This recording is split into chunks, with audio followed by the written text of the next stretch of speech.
कि ये जो गैस का मुमकिना बहरान जो कि अब हमें हॉट करने लगा है, बिकॉज आगे मौसम भी शदीद है, आलमी मार्केट में गैस की बढ़ती हुई मांग इसकी वजह है, या फिर आपको लगता है कि ये नाकामी है, नाअहली है हुकूमती तवानाई टीम की? आशा, आपने बड़ा अच्छा इंट्रोडक्शन दिया है और आपने जो आखिरी बात कही अपने इंट्रो में कि नाअहली है या दुनिया में प्राइस बढ़ रही है। एक तो बात ये कि एलएनजी की प्राइस वाकई दुनिया में चलेगी, $50 से ऊपर चलेगी।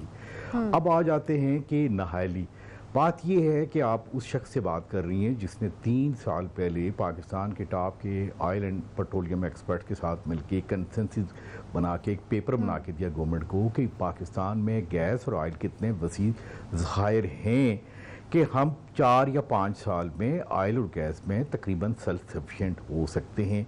इसका नाम था help, hydrocarbon exploration licensing policy. अफसोस की बात यह कि इन 3 साल में इसकी उस पॉलिसी वो रोड मैप पे कितना अमल हुआ है, तो जवाब है ज़ीरो। तो जब ये नाअहली होगी कि हमारा एक डिज़ाइन ही यही है कि हमने ऑयल भी बाहर से इंपोर्ट करना है, एलएनजी भी बाहर से इंपोर्ट करनी है, और फिर उस पर तो यही होगा कि आपकी क्रेडिबिलिटी क्या है कि आपको किसी ने टेंडर में बिड भी नहीं किया। और दूसरा, आपने भी सुना होगा कि हमारी ईरान पाकिस्तान गैस पाइपलाइन वो टर्मिनेटेड है, नवाशहर यानी बॉर्डर तक है। और अब जब हम अमेरिकन प्रेशर से निकल रहे हैं, हमने इतना बड़ा काम हुआ है कि अफगानिस्तान में हमने उनकी बात नहीं मानी और वो काम किया जो नेशनल इंटरेस्ट पे था। तो क्या आज सोचने का काम नहीं कि हम वहाँ 2 बिलियन BCF गैस जिसका रेट एलएनजी से मेरा ख्याल है कि 10वां हिस्से के बराबर नहीं है, उस गैस पाइपलाइन को एक्सटेंड करके पाकिस्तान तक लेके आए। हमने इसके मुतालिक नहीं सोचा। असल अलमिया ये हुआ है कि हमारी जो ब्यूरोक्रेसी है और हमारे इस इंडस्ट्री में जो लोग हैं, they are such a powerful कि उनका एक ही काम है, import, oil import, gas import, LNG import. लेकिन अभी एक बात है कि क्या अभी भी चले नाकाम नजर आ रहे हैं ना। अर्शद साहब, बड़ी मुनासिब बातें आपने की हैं और बिल्कुल बेहतर प्लानिंग में वो सारी चीजें आती हैं अगर आप ये करें तो सेल्फ सफिशिएंट। अगर आपने कहा कि हमने इस तरह की कोई चीज हुकूमत को बना के दी थी कि हम सेल्फ सफिशिएंट हो सकते हैं अगर उसके ऊपर काम किया जाता तो, लेकिन अभी तो हम उसकी वो जो इम्पोर्ट है उसमें भी नाकाम नजर आ रहे हैं। मुझे ये बताएगा कि पाकिस्तानी हुकाम अभी तक एलएनजी खरीदने में नाकाम क्यों है? क्योंकि गैस की मांग तो पूरी दुनिया में बढ़ी है, लेकिन दीगर ममालिक एलएनजी खरीद रहे हैं। देखिए, आपकी बात बिल्कुल सही है। अगर हमने वन इन टाइम यही देखे मेरे आप में और ये जो इतने टॉप के लोग बैठे इनमें एक फर्क ही यही होना चाहिए कि ये फोरकास्ट कर सकेंगे भाई आगे क्या होगा और हमने किस वक्त ऑर्डर प्लेस करना है। अगर मुझसे, आपसे और कैमरामैन जैसी हमारी विजन यही इस्तेमाल करेंगे तो फिर मुझे बताएं कि क्या जस्टिफिकेशन है कि आप इतनी बड़ी पोस्ट में बैठे और आपको कोई एक ऑफर नहीं आई। बात तो कहते हैं ना है सच और बात रसवाई की। इशू ये हुआ है कि हमारे जो टॉप पे जो मिनिस्ट्री में जो ऑफिशियल बैठे हैं, देखिए मेरा तो एक्सपीरियंस भी रहा, वो एक सतही नवैयत के जब लोग आ जाते हैं तो फिर वो इसी तरह ही होता है। हमें कोई ऑफ़र नहीं आई, अगर अब ऑफ़र आएगी तो $50 या $60 की आएगी। बताइए उस गैस का मेयर आप कैसे पे करेंगे? क्या पाकिस्तान की माइशत जो अभी डूब रही है, स्टॉक मार्केट में हाल क्या है, सर्कुलर डेट कितना है, तो इसमें हम पे कर सकेंगे? फिर जब ये गैस इंजेक्ट होगी और वो जाएगी घरेलू सार्फिन को, तो बताएं वो उससे बेहतर ये है कि मेरे ख्याल में वो ना ही आए इतनी महंगी गैस।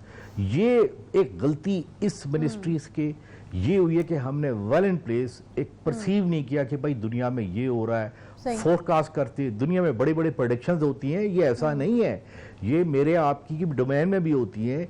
या 4-5 एक बड़े इवन राइटर्स जो है वो आपकी प्रेडिक्शन करता है सही। और उसकी जो प्राइस नोटिफिकेशन है वो मानी जाती है। हमने कभी भी इतना उसको भी कंसल्ट नहीं किया कि ये इस महीनों में नवंबर, दिसंबर, जनवरी में क्या होगा। लेकिन मैं आपको बताऊं, अभी भी हम लोड मैनेज अगर स्मार्टली करें हम कर सकते हैं। अभी कराची में अगले हफ्ते या 1 महीने में एक केनोब हमारा एटॉमिक पावर प्लांट आ रहा है। हम जितने कोल और न्यूक्लियर पावर है इससे डिमांड पूरी करें बिजली की, और वो जो गैस जो जानी है पावर सेक्टर को, उसको अगर घरेलू की सार्फिन की तरह डाइवर्ट करें, हम ये काम कर सकते हैं।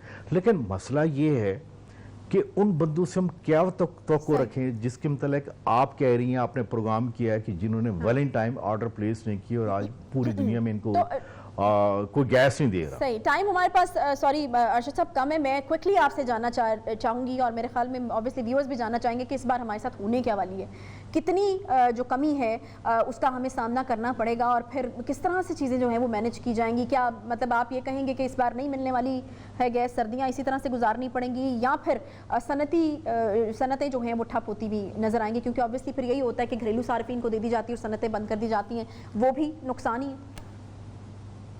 नहीं, जैसे मैंने अर्ज किया ना, 3 बड़े कंज्यूमर हैं, एक घरेलू सार्फिन, इंडस्ट्री और पावर सेक्टर। अब जो पावर सेक्टर यानी जो गैस हम बिजली बनाने के लिए इस्तेमाल करते हैं, अब हमारे पास coal, nuclear, wind, solar, hydro power है कि सर्दी में हमारी डिमांड तकरीबन 13-14 हज़ार मेगावाट रह जाती है, वो हम उससे पूरा कर सकते हैं।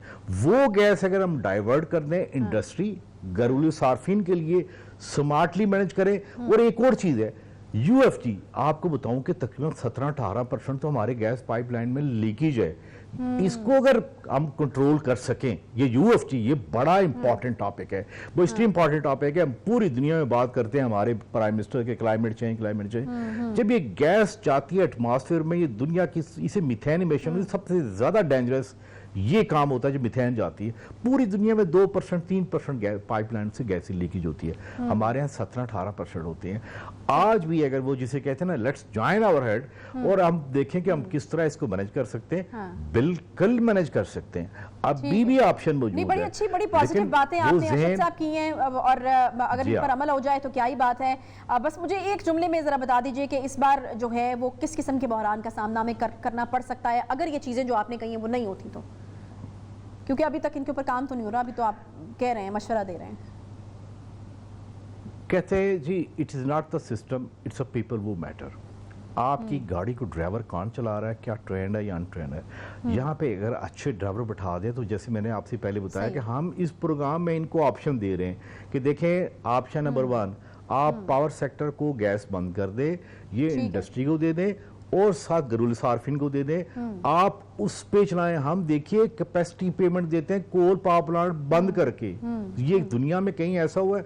मैं मिसाल दे सकता हूं कि आपको कोल पावर प्लांट अभी 10% एफिशिएंसी भी चल रहा है, उनको कब चलाएंगे? उनको कोल पे चलाएं।